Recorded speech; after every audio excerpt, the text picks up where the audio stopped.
One of my favorite chapters is called All Babies Are Atheists. In that chapter, I illustrate that belief in specific gods has to be taught.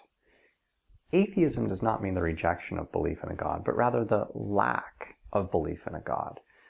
There are two ways to lack such a belief. First, you can either learn about a god, examine the characteristics of that god, then reject belief in that god.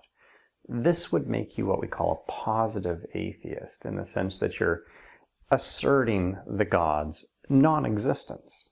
But you can also be what we call a negative atheist toward a god when you simply have no knowledge of that god.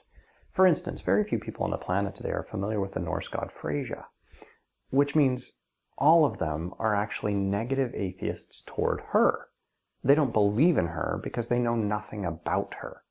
It's in this second sense that babies are atheists.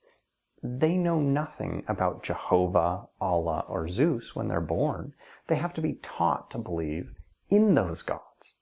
There is no biological proclivity toward believing in specific gods, and knowing this should help people realize that our natural state of being is actually atheism.